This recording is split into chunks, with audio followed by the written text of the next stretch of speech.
So what I'm going to present is sort of two pieces of work that I've done with both colleagues and students, and some that are both dealing with edge computing, that are both dealing with machine learning problems and machine learning solutions, and that are both things that I did not particularly enjoy.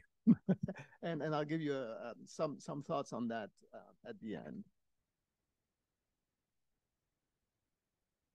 So I'll start with a problem of an edge setting where the question is object detection, right? So you get pictures or images that are coming your way, and there are a bunch of objects on those pictures, and you're trying to detect them. What that means is you're going to try to define a bunch of bounding boxes. Those bounding boxes are expected to include some entity, and then after that, each bounding box is subject to some form of classification, right? And we have some real-time constraints in the sense that those decisions need to be made really quickly, so we can't wait forever. And so the goal is going to try to do some of those detection locally, but because the local processor has some limitation, we may not be able to get them all right. And we have some indication on whether or not the confidence of the detection is high enough or not. And we have access to a shared sort of a more powerful object detector that we can send the images to in case we're not happy with the local decision. And we limit it in how many such offloading decisions we can make. And our goal is to then be judicious in which one we pick, so that we can maximize some form of overall accuracy metric. So it's not an easy problem, and the next problem is actually one which is just classification. And so object detection involves both figuring out whether you have objects and how many and where they are, and then classifying them. And so some of the reason for why it's a little bit harder is that you have lots of different ways you can be wrong. And so this is sort of providing you a few examples. Some of them are indeed misclassification. You're figuring out, you're misclassifying a cat for a bird, but there are a whole bunch of other things that can go wrong, such as not seeing an object when there is one, or seeing one when there's not one, and so on. So the classification problem is the detection problem is significantly harder than the classification problem. The other reason why it's hard, and that's actually common to both classification and detection, is that you're trying to make those decisions using just local information, right? So you have their local results, but you don't really know whether that global server is going to do a much better job than you, right? And in general, the global server will be significantly better, but not always, right? And so if you actually look at what can happen, they can have actually, you know, as I said, in many cases, the weak detectors is worse. It's not able, you know, if you did offload that image, you would get a better answer, but that's not always true. There are many cases where they're both doing equally well, and even a few cases where the weak detector is actually doing better, right, than the strong detector. And so our goal, right, is to sort of figure out how can we make those local decisions so that in the end we improve overall performance. And how do we measure that performance? We're going to be relying on a metric that is a pretty well accepted metric, which is MAP, or mean average precision. But and I'm not going to go into some of the details, but it's based on statistics on the detection accuracy for an entire image. Right? So it's not specific to a single image. It's computed on an entire image set, and it's telling you, you know, how good your detector is performing, right? And so in practice, or in theory, so if you wanted to, you know, figure out what are the best images to offload, it's essentially a combinatorial problem which says, all right, you know, let's sort of do all possible. If I can only offload a certain fraction k out of n images, let me try to all possible k, you know, send them to the strong detector, remeasure this aggregate metric, and decide which are the right k to offload, so that could be feasible if you had all the time in the world and could do that offline, but that's obviously not practical in practice. So there's been some earlier work that have been looking at that particular problem, and that defines sort of an extension of MAP for an individual image that was essentially looking at sort of the error that was created or the improvement and therefore the reward that was created if you were offloading that particular image, and that was actually doing an averaging using the classes of objects that were present in that image, right? And it didn't work very well, and the reason is that because it was limited to it was computing that average over just the classes that were in the image, it actually overlooked some potential problems. So, for example, if you had a dog in the image, and actually, if you did not have a dog in the image, but you actually thought that there was one, that there was no real penalty in the computation of the accuracy because that class was not in the ground truth of the image, and so that metric was not measuring it very well, right? And so what we did was pretty obvious, right? And right, we just said, okay, right, we need to fix that. So if you were actually doing and looking at all, adding that image or not adding that image in your offloading set, and incorporate that on the entire data set, you could actually have captured the full effect of the image.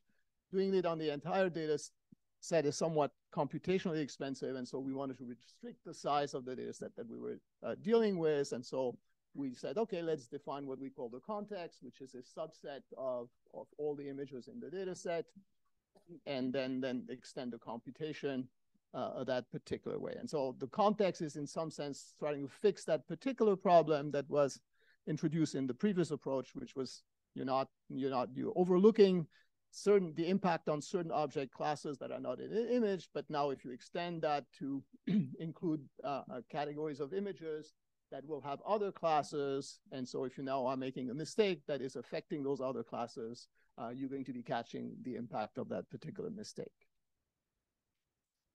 So the first question that we looked at is, okay, does it make any difference, right? And so the first validation was a validation of the approach, namely of this extended metric, just to figure out whether or not it was something that indeed fixed that particular weakness that we sort of had identified.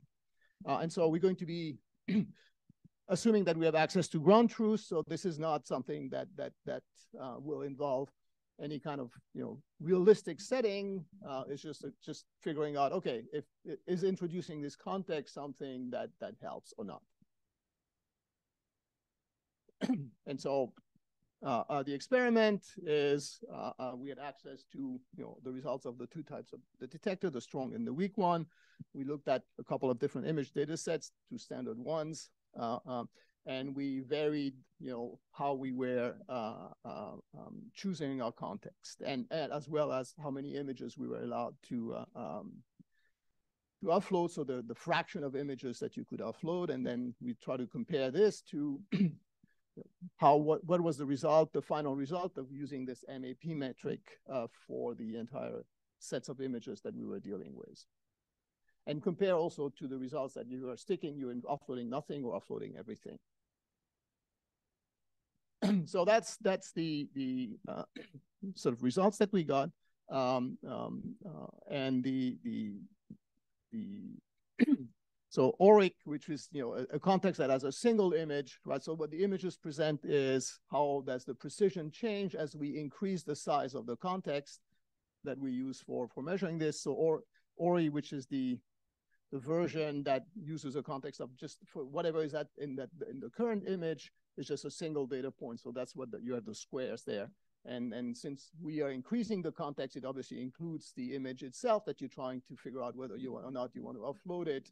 But as you increase the size of the context, so here we went up to 2,000 images, you get you do get improvements in the accuracy that you're getting. And the interesting things here, and it's actually a little bit more visible with the VOC data set, is that you have the green line and the red lines, the dotted ones are the accuracies that you achieve at the weak detector only and the strong detector only. So obviously the strong detector does better.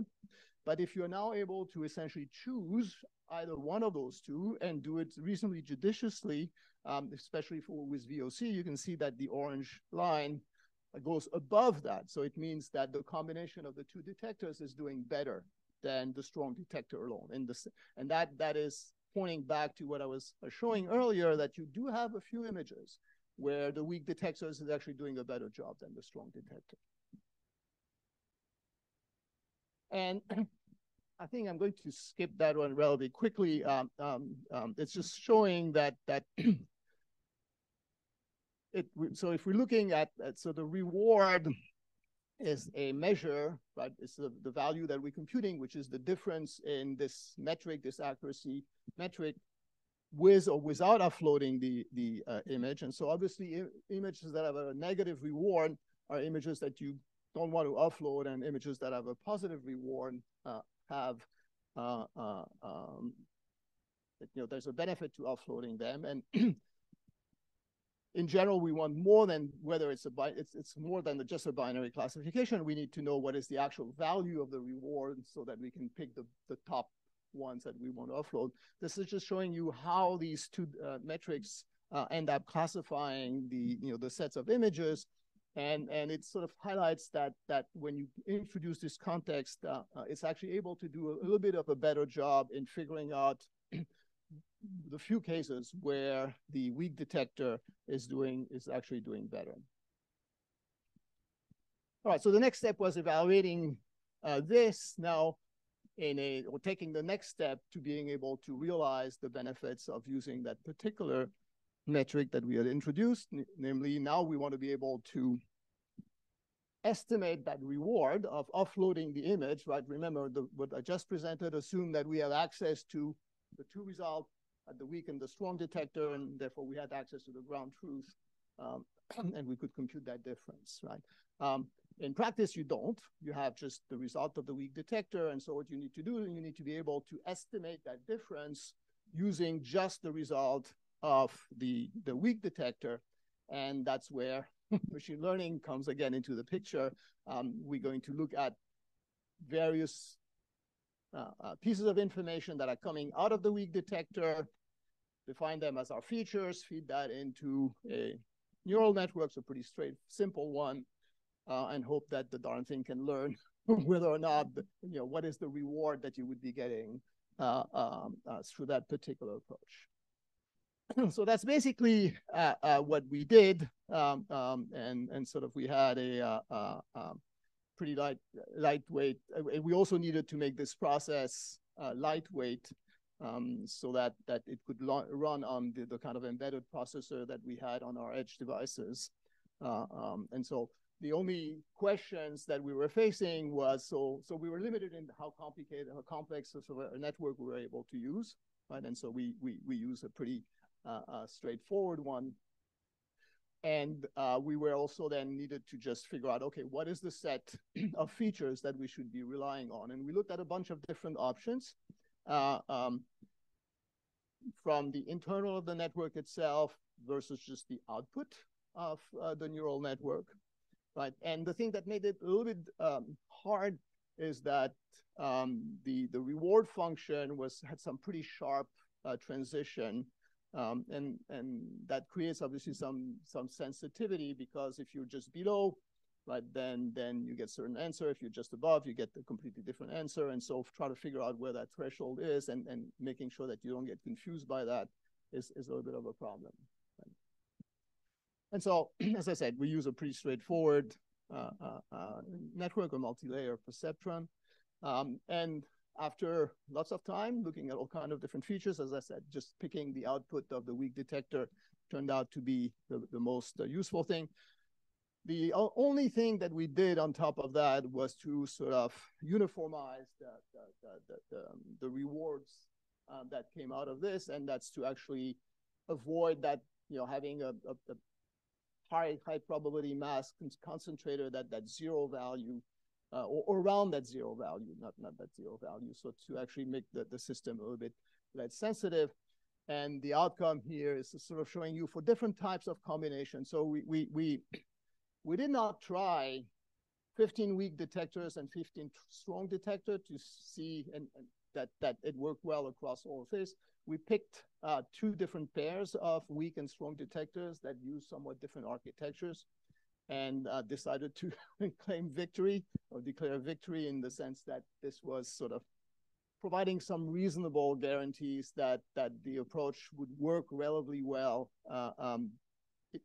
independent of the kind of weak and strong detector combination that you would be able to get. Right now, the thing that was disappointing, and we spent quite a bit of time trying to fix it. So if you remember the previous sort of experiment, or the previous sort of investigation, which was just looking at whether or not the metric was useful, did show that if we were intelligently using the two detectors, the strong and the weak, we could outperform the strong detector, the best of the two, right? Because there were a few instances where the weak one was actually outperforming the strong one. That's gone, right? So this 100% is the accuracy afforded by the strong detector alone, and we're never able to do better than that, right? So the estimation error, right? The fact that we don't have access to the exact value of the reward, simply because we're trying to estimate it from the output of the weak detector, means that we've lost that ability to outperform the strong detector by saying, yep, and it's not completely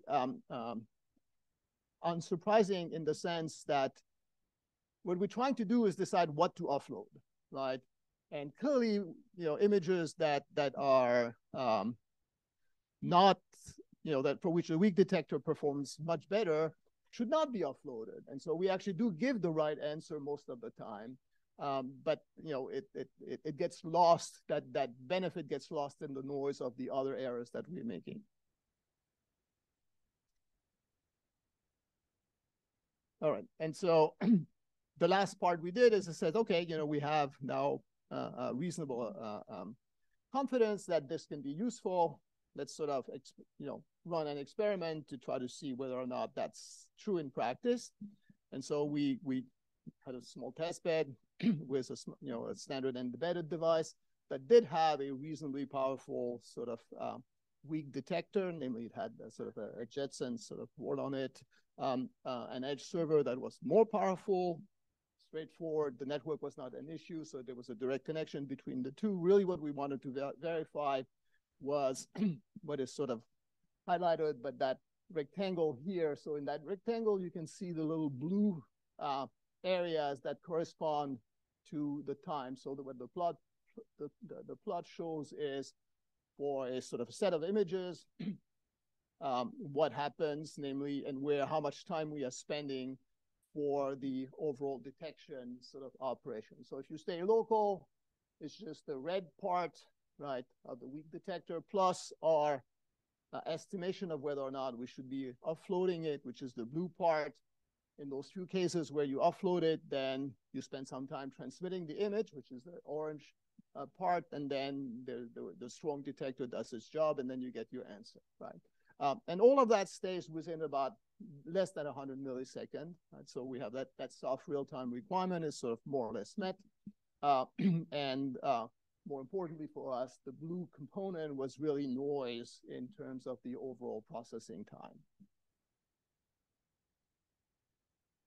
Right, and so if you now look at the kind of performance results that you get, it did show that we indeed had some improvement in accuracy. What the plots are showing is the MAP value, which is that overall metric of accuracy as a function of how many images we can offloading.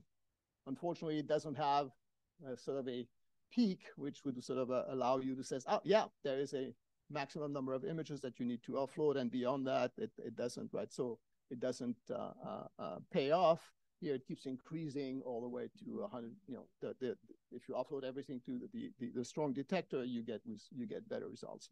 The detection time increases a little bit, but that's primarily because in our setting, the network component was a pretty strong chunk of time compared to everything else. And so obviously the more images you offload, the more time you end up spending on this, right?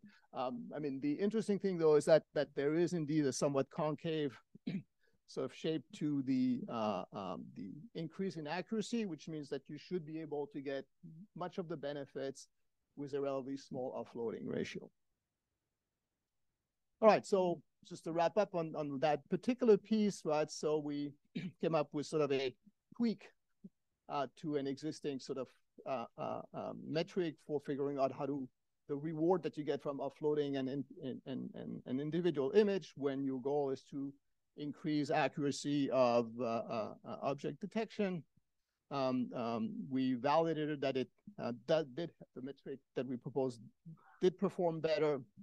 We then sort of created a sort of an estimation process for sort of getting an estimate of that metric based only on the result of the weak detector, and then sort of run some experiment that showed that that sort of did improve overall accuracy by allowing to know which images to offload versus just doing a random selection. All right, so the next part, and I'll actually go through this one relatively quickly because I'm a little bit more than over half time, is something of a similar flavor, except that this one is just for focused on object classification. And so it's somewhat of a similar setting, except that now you have just one object per image, and what you're interested in is what is that object. So it's a standard classification problem, and we have now we're actually not going to rely on local decision. We are just offloading everything to an edge server, right? And we have to do it within a certain amount of time. Why? Because objects are arriving, in a semi-periodic fashion, and so we don't have all the time in the world in order to make a particular decision. You could think of a sort of conveyor belt where you need to decide where a particular object needs to be directed based on the type of object, and you need to do that, make that decisions before the next object arrives. And so the edge server is really, and so we have in this particular case, it's a wireless network, and that's actually where the bulk of the questions are going to come from, because with a wireless network, bandwidth can be unpredictable and variable. And so we need to worry about what are we transmitting and what can we transmit between the camera and the edge server before the next image needs to be sent, so as to enable the edge server to make the best possible decision. And so it's sort of a standard problem, right, of progressive compression. So you get an image, you want to transmit that image, you're going to make it as small as possible, but you want to preserve the accuracy so that whatever inference job you have to perform on the server can still be accurate, right? And so the challenge for us is that this particular transmission part can vary. The standard approach is you have essentially a progressive compression coding mechanism where, the more you can send, the better off you are at the receiving end. And so we just want to maximize classification on accuracy with the constraint that we may not always be getting everything. And so you don't have to use neural compression, but that's sort of a tool that's available. And we're going to actually be using that tool in part because, so the application that we were looking at was classification. And so the question here is that how do you do progressive encoding of those images when what you're interested in is not necessarily image quality, right? So if you think about something like progressive JPEG, the way it's designed is so that whatever picture you look at, you think it's good, or as good as it could be given the amount of data that was used to transmit that particular image. An image classifier doesn't care whether the image looks good or not. It might be caring about other things completely different, namely what are the features that are important in order to help the that object detector do the right job. And so this is what we want to capture, and we want to capture the relative importance of some of these features in sending them progressively so that we can send the most important first and the least important last. Right. And so, so we borrowed an existing scheme, which is called stochastic tail drop, which is basically something that is used during the training process, where you're going to randomly drop a certain number of features, and that random dropping through the training process is going to be used to help identify which are the more important features, because you'll sort of recognize that since you're now seeing various sort of subsets of features arriving at the receiver, you can figure out which ones, or you start learning which ones are important.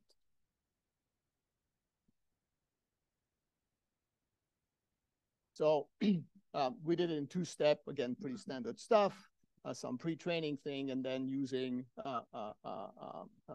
focusing in on the inference job, which was the one that we're interested in order to sort of fine-tune the training of the network that we were going to use as our encoder.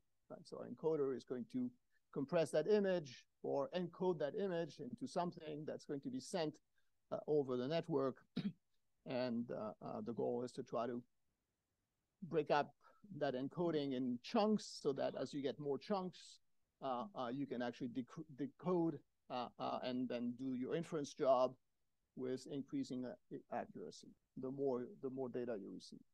Right. All right, so the encoding is on the client.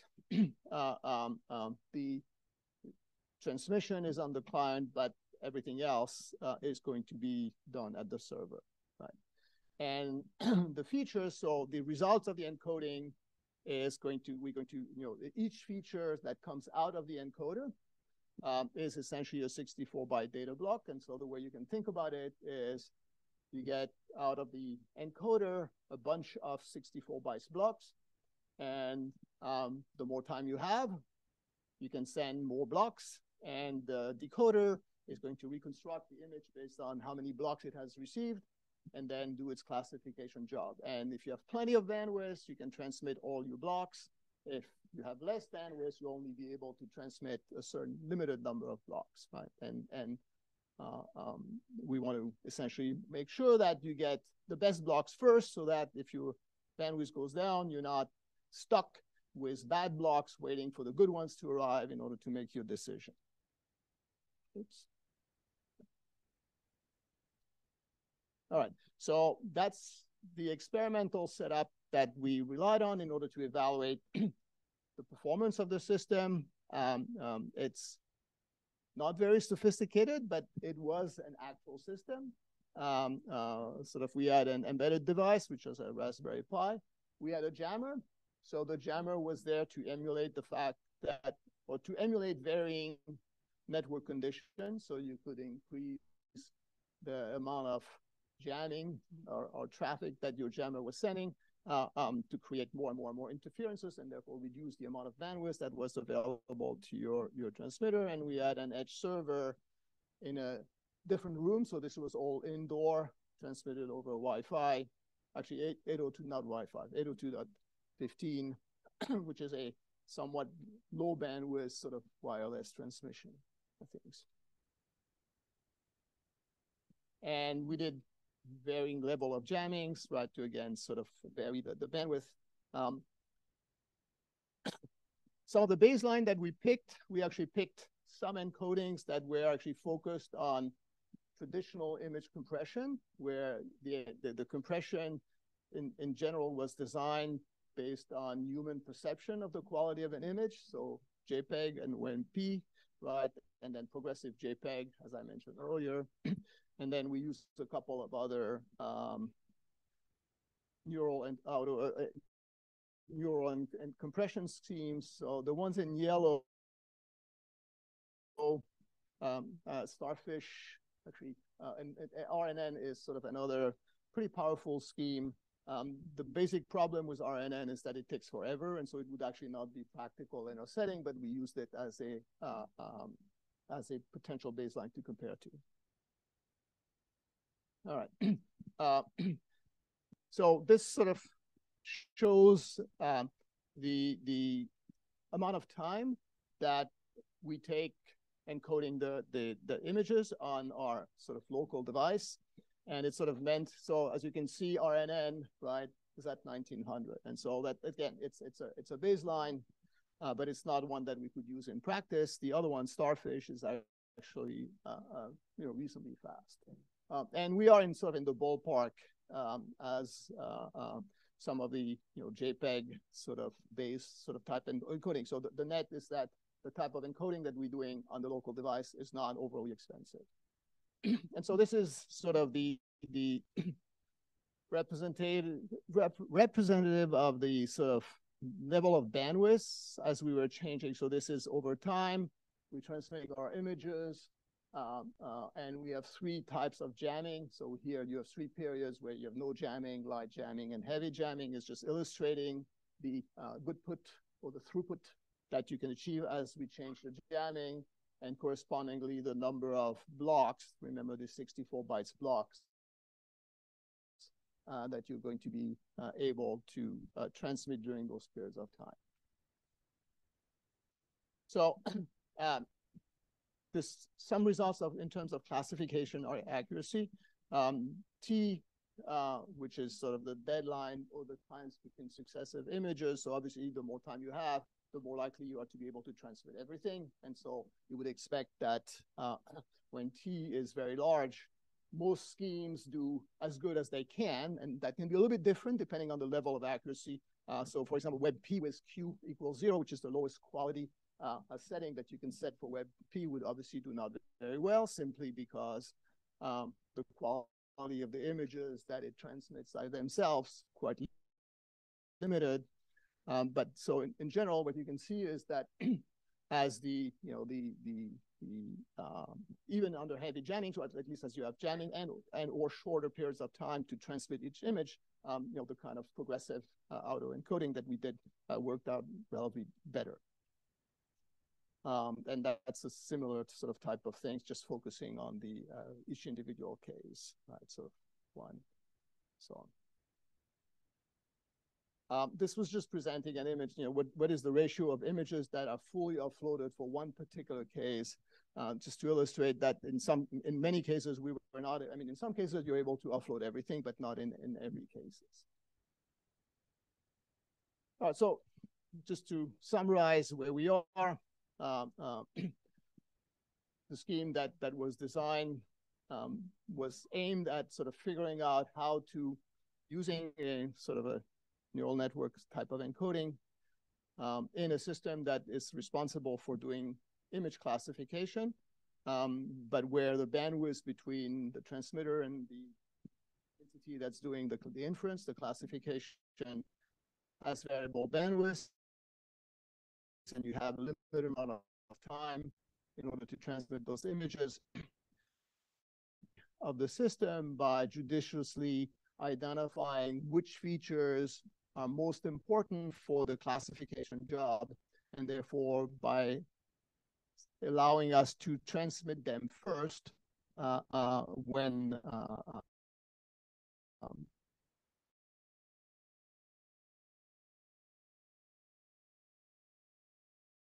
we offload transmitting features arbitrarily. And we validated that essentially on a pretty simple test bed, but nevertheless, a somewhat realistic test bed. Now, I want to spend just a few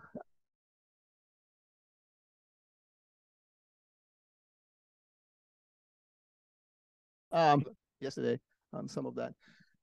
on that I learned, I did learn a little bit about machine learning to my surprise.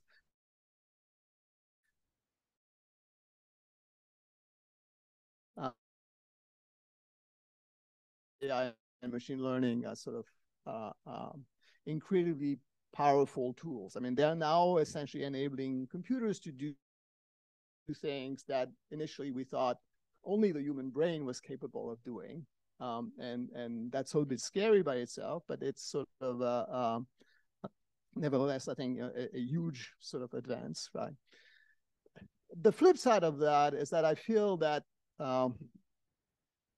they're not very satisfying, right? I mean, when I said at the beginning that I did not enjoy it, is that I don't understand than I did at the beginning in terms of the why and how, right? Many of those systems remain somewhat black boxes. I mean, there are certain principles that I understand. I understand why, the accuracy metric that we proposed did better than the previous one, simply because the previous one ignored some very basic statistics or probability in deciding how to pick its metric, and we fixed that problem, but that has nothing to do with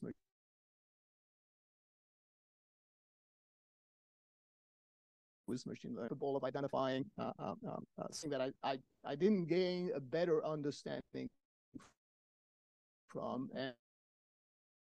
and is sort of advancing general understanding and my understanding in particular. And I don't think that I've gained a lot in that particular process. And to me, that's a little bit worrisome, right?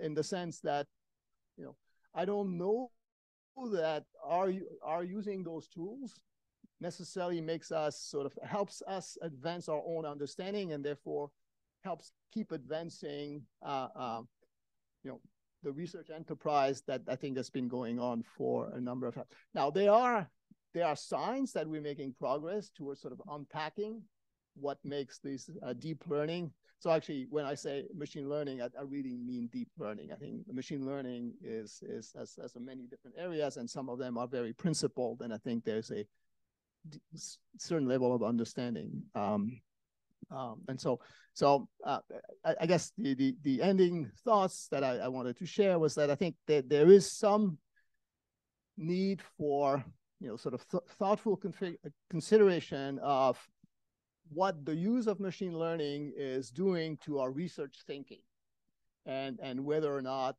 we need to make sure that pushing for understanding why and how things are happening, even if we get, especially when we get great results, I think remains something that's sort of very important, and something that machine learning can sometimes allow us to bypass and ignore. All right, then I'll stop here with a little bit over a minute to spare.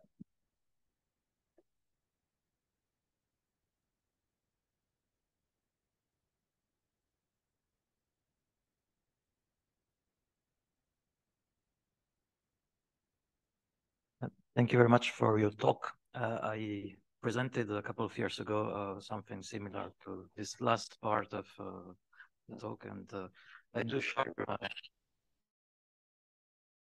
your assessment and considerations about what we understand more after doing the job than we did before. One question I have, we had a quarrel, and kind of we keep discussing about the potential of neural networks for compression. And well, we did use in our system some sort of fixed compression rate for a bottleneck transmission. It was 25%, which to be reasonable. I was wondering, how did you assess your compression capabilities with no degradation with your mechanism? Did you get what level of compression in the transmission without the jamming and without disruption? Oh, so I don't know. How do I go back?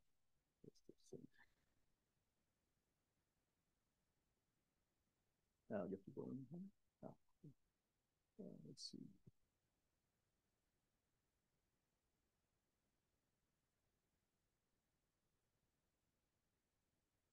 So actually, if you look at the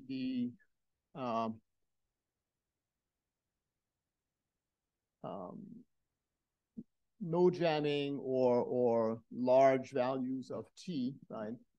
So these are cases where we're able to send everything.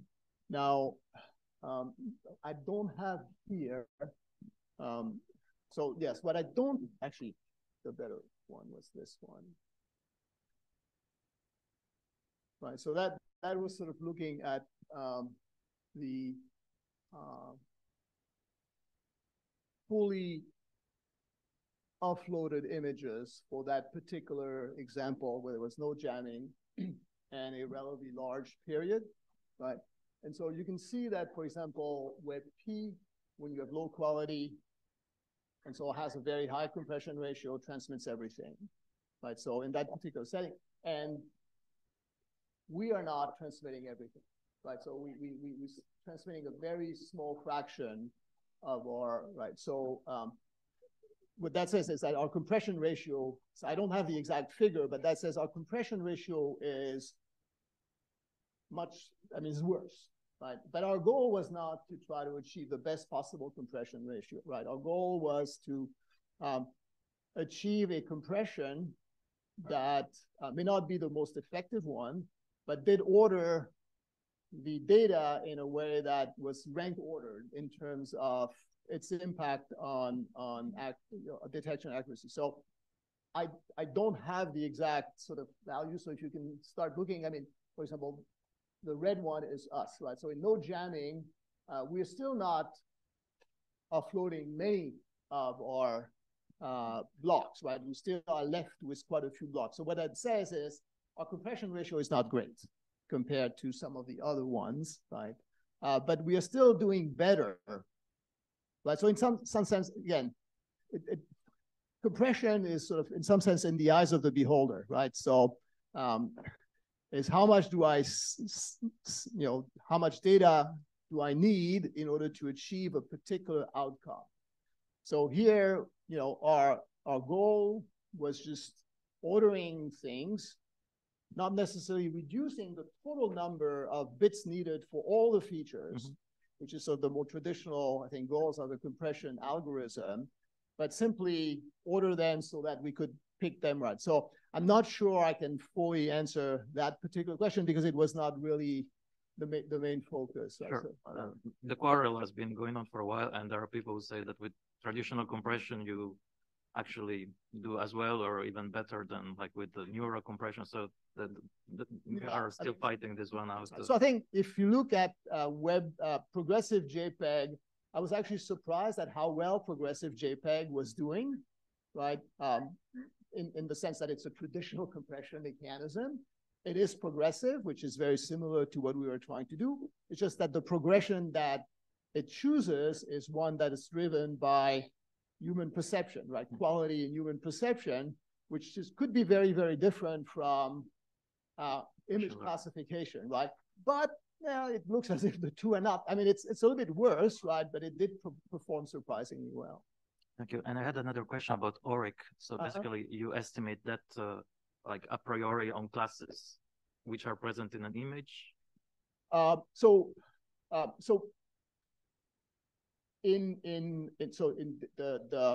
the ground truth, if we have access to the ground truths, we know exactly what are all the classes that are in that particular image, right? And we are therefore indeed computing this sort of modified MAP, right, on the whole set, but for the set of classes in that particular image. Yes, that's sort of the main thing. That's the main difference between ORI and ORIC, right? Is the set that ORI was looking at just the classes in the image itself, while we were looking at the classes in the image itself and the classes in that context that I talked earlier, which therefore captured the fact that if we were hallucinating something that was not in the image, or it did not capture the impact that this had on accuracy, well, if that class was indeed already in the context, then we were capturing that.